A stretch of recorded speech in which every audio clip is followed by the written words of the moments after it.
IAS academy में सभी छात्र छात्राओं का स्वागत है। मैं देवप्रताप सिंह। अभी लगातार मैं देख रहा हूँ बहुत से बच्चे ईमेल कर रहे हैं, व्हाट्सअप कर रहे हैं कि सर कितना कब तक नोटिफिकेशन आ जाएगा, कितनी वैकेंसी आ जाएगी। तो मैं एक चीज़ बताऊँ आपको, इन बातों से आपको जितना जल्दी दूर हो जाए, अपने मस्तिष्क को इन बातों से जितना दूर कर सकते हैं जल्दी कर लीजिएगा। देखिए, नोटिफिकेशन आना है ये तय है, अध्याचन पहुंच चुका है ये भी तय है। तो जो सीरियस छात्र हैं वो तो अपनी तैयारी कर ही रहे होंगे, और जो उसका GS का सिलेबस है, हिंदी का सिलेबस है, इतना आसान थोड़ा ही है। और जब तक आप प्रॉपर वे में सिलेबस कंप्लीट नहीं करेंगे, प्रीवियस पेपर को अच्छी तरह हल नहीं करेंगे, साथ ही रिवीजन नहीं करेंगे, तो आप का एग्ज़ाम दिक्कत में आ सकता है। तो बजाय इसके कि नोटिफिकेशन कब आएगा, कितनी वैकेंसी आएगी, आपको ध्यान में रखना है उन छात्रों को जो कि लगातार सीरियस होकर के तैयारी कर रहे हैं। तो मुझे लगता है कि इस बात को आप समझ लेंगे। ये जो नोटिफिकेशन और वैकेंसी की जंजाल से आप मुक्त हो चुके होंगे, और नहीं हुए तो जल्दी हो जाइए। लेकिन हिंदी की बात करें तो हिंदी में जो भी सीरियस छात्र हैं, जो सिलेक्टेड छात्र हैं, वो ये निश्चित मान लीजिए वो 55+ नंबर करते हैं। तो 55+ नंबर आसान नहीं होते हैं। हो सकता है कि आपने MA में या PhD की हुई हो, या आपका BA में आपका हिंदी सब्जेक्ट रहा हो, आपको ओवर कॉन्फिडेंस हो जाए और बोले कि मैं तो आ ही जाऊँगा। ऐसा होता नहीं है बॉस। जितने जो छात्र होते हैं वो लगातार हिंदी पे ध्यान देते हैं, और जो सेलेक्ट हुए छात्र हैं उनका स्कोर देखिएगा, वो आप देख लीजिए कि वो 55+ ही अधिकांश रहने वाले छात्र होते हैं। तो आसान थोड़ी होता है उसमें, क्योंकि कुछ सेक्शन आप देखा जाए, जैसे वोकैब्स वाला जो पार्ट है समीक्षा अधिकारी में, जैसे तद्भव तत्सम है, तो वो 10 में से आपको 7 तो इजी दे देगा अपने पैटर्न में, लेकिन 3 ऐसे देता है जो दुर्लभ होते हैं या रेयर टाइप के होते हैं। तो वो जब आप नहीं बना पाएंगे तो निश्चित रूप से, अगर 6 सेक्शन में से अगर 2-2 भी निकालिए तो 12 सेक्शन हो गए, तो आप 48 पे आ गए, और 48 में भी आपने क्या है 5-6 गलत कर दिए। तो ये जो स्कोर है 40 का जो स्कोर हो जाता है, वो आपको दिखता नहीं है, लेकिन आपको एग्जाम से बाहर कर देता है। तो हिंदी में 55+ की रणनीति आपको बनानी पड़ेगी। मार्केट में तमाम बुक्स हैं। आप ये सोचो किसी कोचिंग के नोट्स ले लोगे, और कोई अच्छी यूट्यूबर ने या किसी ने किताब बता दी, उसे पढ़ने से आपके नंबर आ जाएंगे भैया, तो उससे नंबर नहीं आते हैं। नंबर आपके 55+ तभी आते हैं जब आप रेफरेंस बुक लगातार पढ़ते हैं, प्रॉपर रिवीजन करते हैं और टेस्ट देते हैं। जैसे मैं एक मोटा मोटा उदाहरण दूँ, आपका तद्भव तत्सम विलोम सम पर्यायवाची और अनेक शब्दों के एक शब्द है, जो वोकैब्स वाला पार्ट है, ठीक है। ये तो आप जो नालंदा पब्लिकेशंस है पृथ्वीनाथ पांडे की, वहाँ से कर लीजिए, बहुत अच्छा हो जाएगा। मार्केट की 3 बुक्स हैं जिसे मुझे लगता है कि आपके पास होना चाहिए। अगर नहीं है तो मैं जो आपके सिलेबस से संबंधित जो मैटर है उसका मैंने PDF बना करके टेलीग्राम में डाल के रखा हुआ है, वहाँ से उसे आप फोटो कॉपी करा सकते हैं। नहीं तो आपके पास वासुदेव नंदन की बुक्स है, पृथ्वीनाथ पांडे की है, और हरदेव बहारी है। इन 3 में से मुझे लगता है कि 2 किताबें आपके पास ज़रूर होनी चाहिए। और जैसे 2 सेक्शन जो बताया मैंने आपको बर्तनी का, तो बर्तनी का बच्चे अक्सर लोग गलत कर देते हैं, कैसे लिखा जाए ये आपको प्रैक्टिस करनी पड़ेगी, और लिख लिख के देखना पड़ेगा। और जो वाक्य शुद्धि है, वाक्य शुद्धि में आप ये समझिए लगभग पूरी ग्रामर आ जाती है। तो वाक्य शुद्धि आप सोचो बहुत आसान से कर लोगे, ऐसा नहीं है। मान लो आपने 5 आए और आपने 3 सही कर लिए, 2 गलत कर दिए, अल्टीमेट आप तो एवरेज जो 10 में से 2 गलत करने का वो तो निकाल ही लोगे ना। और इस तरह से आपके 10 क्वेश्चन हो गए तो आप 50 पे आ जाते हैं। तो ये बात ध्यान रखिएगा, हिंदी के लिए प्रॉपर वे में रणनीति बनानी पड़ती है। अब बहुत से बच्चे छात्र क्या करते हैं कि एक दिन जैसे पढ़ेंगे तो पूरा पर्यायवाची पढ़ेंगे, पूरा 400 पर्यायवाची पढ़ देंगे।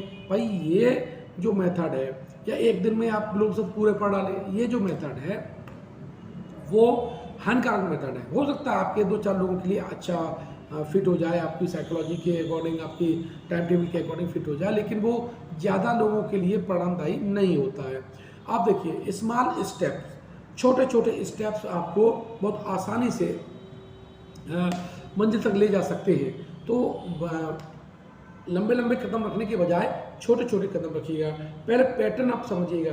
2010 के बाद समीक्षा अधिकारी का जो पेपर आया है उसमें कौन कौन से पूछे गए हैं। अब छोटे, जैसे अब गंगा है, अब गंगा के या महेश है, शिव हैं, ठीक है, सरस्वती हैं, यमुना है, ये 5 पर्यायवाची तो ऐसे होते ही होते हैं जो बिल्कुल सरल प्रकृति के होते हैं, मोस्ट रिपीटेबल भी होते हैं। अगर आप इनको ही गलत कर देंगे तो आपका तो बाहर हो जाना तय है।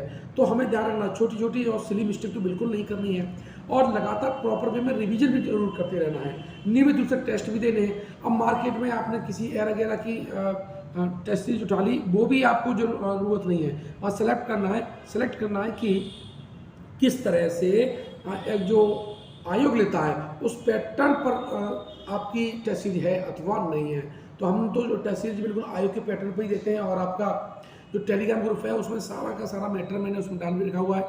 नियमित रूप से टेस्ट भी होते हैं, ऑनलाइन भी होते हैं, और मैं उसमें पीडीएफ भी डालता रहता हूँ। अगर आपको अच्छा लगता है तो उसे आप ज्वाइन कर सकते हैं, वो आपकी मर्जी है।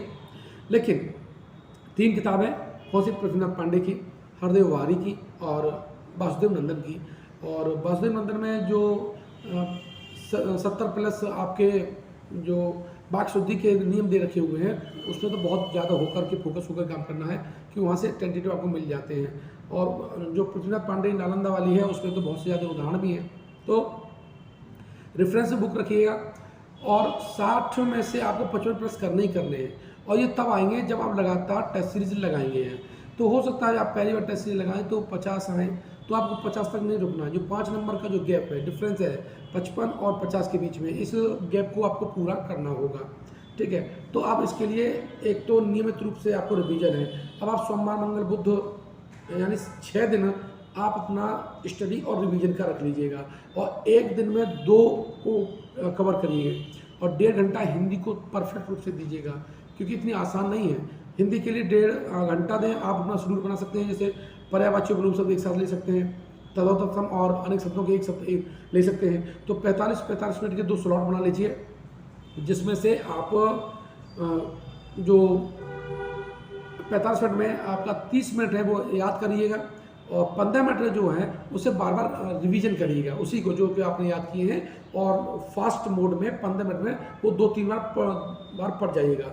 और एक बात बताऊँगा आपको, किताब में तो बहुत कुछ लिखा हुआ है, जैसे आपको पर्यायवाची आता है, जैसे पानी का आप समझ लीजिएगा, अम्बुजल पाए तो ही नीर है, ठीक है। तो आप देख रहे हैं, आप लिख के देखिएगा उसे, और लिख के देखने के बाद आप देखिए कौन सा आपसे छूट गया है या जो आपको ध्यान में नहीं आया है, उसको अंडरलाइन कर लीजिएगा। और जब रिवीजन करें तो जो अंडरलाइन किया हुआ है या आपने टेस्ट सीरीज में जो गलत किया हुआ है उसको अंडरलाइन कर लीजिएगा, वो पॉइंट को, ठीक है। और वो रिवीजन के समय जरूर आपको याद होना चाहिए, उसका रिवीजन जरूर होना चाहिए। तो वीडियो लंबा ना हो इसलिए मैं शॉर्ट में बता रहा हूँ आपको। आपकी रणनीति, सही दिशा और रेफरेंस बुक ही आपको 55+ नंबर दिला सकती हैं। तो क्योंकि ये प्री और मेंस में, आप अभी प्री में ही इतनी अच्छी तैयारी कर लो कि मेंस में केवल आपको रिवीजन का ही टाइम मिले। देखो वैकेंसी की तो मैं आपको बता दूं कि अध्याचन जाके पहुंच चुका है, और कब आ जाए कोई भरोसा नहीं है, और इस साल के एंड तक एग्ज़ाम जरूर होगा। अब आपके पास समय है या नहीं, ये आपकी रणनीति के ऊपर डिपेंड करेगा। अब कम से कम 4 से 5 घंटा आप जीएस को देंगे, और आपको 1.5 घंटा आप हिंदी को देंगे, ये बैलेंस बनाना है। प्लस लगातार आपको टेस्ट सीरीज भी देनी है, और लिख के भी देखना है। तो बच्चे अधिकांश जो गलती करते हैं वो यही गलती करते हैं, वो हिंदी को बहुत ईजी में ले लेते हैं, लिख के नहीं देखते हैं। तो जैसे आपका रूल्स है, मैं आपको बताऊँ, 2 सेक्शन आपके बहुत महत्वपूर्ण है, वर्तनी का और वाक्य शुद्धि का।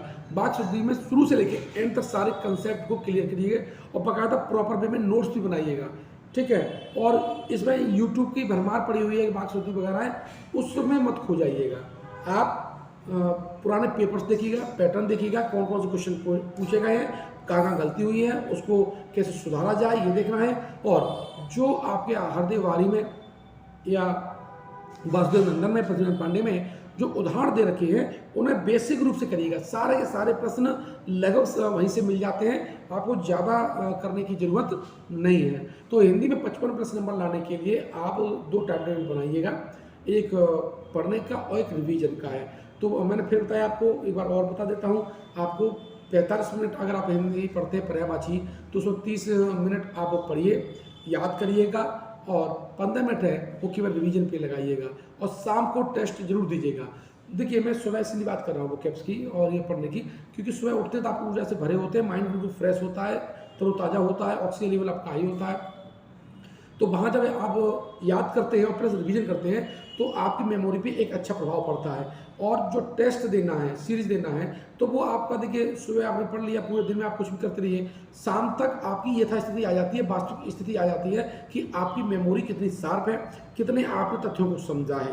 तो शाम को आपको टेस्ट देना चाहिए। और वैसे भी 7:30 से तो मैं हिंदी का टेस्ट लेता ही हूँ, आप वहाँ पर ले सकते हैं। तो जो रणनीति है वो केवल क्या है आपका, प्रतिदिन आपको 15 से 20 से पर्यायवाची, अगर आप पर्यायवाची के ड्रिल पे हैं, और 25 से 30 के बीच में विलोम शब्द, और 25 से 30 के बीच में ही आपका तद्भव, और 25 से 30 ही आपका अनेक शब्दों के एक शब्द होना चाहिएगा, ध्यान रखिएगा। और ये आप अपना सोमवार मंगल बुध में जैसे टाइम टेबल बना लें, एक दिन में 2 ही रखिएगा। जैसे आप पर्यायवाची ले रहे हैं तो पर्यायवाची के साथ में इजी है, वो अनेक शब्दों का एक शब्द बहुत ठीक रहता है, वो आपको ठीक रहेगा। तो अब जैसे विलोम शब्द है तो विलोम शब्द और आप तद्भव तत्समय वो एक ही दिन रिवीजन कीजिएगा। और जैसे बर्तनी है और वाक्य शुद्धि है, ये आप एक दिन रखिएगा। तो इस तरह से आप शेड्यूल बना लेंगे तो एक हफ्ते में प्रॉपर वे में अच्छा रिवीजन भी कर पाएंगे। तो मुझे आशा है कि आपको ये वीडियो अच्छा लगा होगा। और हाँ, मैं बता दूं आपको कि toppers club IAS academy mobile application है, वहाँ से आप प्ले स्टोर पर जाइएगा, उसे डाउनलोड कर लीजिएगा। वहाँ टेस्ट भी पड़े हुए हैं और वहाँ फ्री इनिशिएटिव भी कोर्स है। साथ ही मैंने नया कोर्स भी लॉन्च किया हुआ है, RO का भी है, तो उसमें आप ज्वाइन कर सकते हैं और अपनी तैयारी को एक नया आयाम भी दे सकते हैं। ध्यान रखिएगा, जितना ज़्यादा से ज़्यादा पढ़ना है, ज़्यादा से ज़्यादा लिखना है और ज़्यादा से ज़्यादा रिवीजन करना है। 3 सफलता के मूल मंत्र हैं। आपको स्टडी नियमित रूप से करनी है, रिवीजन नियमित रूप से करना है और आपका मूल्यांकन भी नियमित रूप से होना ही चाहिए। देखिए, और अगर इस बात को आप फॉलो करते हैं, अपने आप को डिसिप्लिन रखते हैं, तो निश्चित रूप से सफल होंगे। और जो अनुशासन में रह करके तैयारी नहीं करता है, तो ध्यान रखिएगा, वो अधिकारी तो नहीं है, वो कर्मचारी हो सकता है, मजदूर हो सकता है, श्रमिक हो सकता है, कोई हो सकता है। अधिकारी का सीधा सीधा मतलब है एक डिसिप्लिन्ड व्यक्ति है। तो आप अपने प्रति ईमानदार रहिए, अपनी किताबों को अच्छी तरह से सेलेक्ट कीजिएगा और युद्ध क्षेत्र में उड़ जाइए। आपके पास समय नहीं है। और ये मानिए, अगर आपका जुलाई के लास्ट तक अगर नोटिफिकेशन आता है और नवंबर तक आपका एग्ज़ाम होता है, तो भी आपके पास ज़्यादा समय नहीं है, क्योंकि आपको GS वाला पोर्शन बहुत ज़्यादा कवर करना है। ठीक है, तो बदले हुए प्रारूप में जिस तरह से आयोग परीक्षा ले रहा है, तो देखते रहिए। और हिंदी का पैटर्न पर बहुत विशेष ध्यान रखिएगा, किस तरह से पूछा गया है। अभी CSET में आप देखो, एक लोदांती उसमें बोली पूछी थी उसमें, तो आप सोचिए वो कितना डीपली पूछ गया था। CSET की बात मैं कर रहा हूँ। तो अगर वो 10 क्वेश्चन बहुत डीपली पूछ लेता है तो आपको वो भी ध्यान रखने हैं। ठीक है, इजी बहुत आसान हो सकते हैं, उन 10 को कैसे सही किया जाए, क्योंकि 50 से प्लस नंबर उसी रणनीति पर, उसी स्ट्रेटजी पर आ सकते हैं जो 10 के लिए बनाते हैं। तो वो 10 प्रश्नों पे आपको बहुत ज़्यादा ध्यान रखना है। चैनल को सब्सक्राइब कर लीजिएगा, नियमित रूप से मैं वीडियो बनाता रहता हूँ। और आपको अगर कोई महत्वपूर्ण टॉपिक पर वीडियो चाहिए या कोई सलाह चाहिए तो मुझे कमेंट बॉक्स में जरूर लिख दीजिएगा। और कमेंट बॉक्स में आप अपनी बात जरूर लिखा करिए, अपनी अभिव्यक्ति जरूर दीजिए करिए। इससे क्या होता है कि हमको भी थोड़ा हौसला मिलता है और हम जान पाते हैं कि आपके अंदर क्या चल रहा है, आपके अंदर क्या कमियां हैं और हमारी तरफ से क्या कमियां हैं, ताकि इन कमियों को दूर करते हुए आप भी सफल हों और हम भी सफल हों। मिलते हैं नेक्स्ट वीडियो में। धन्यवाद।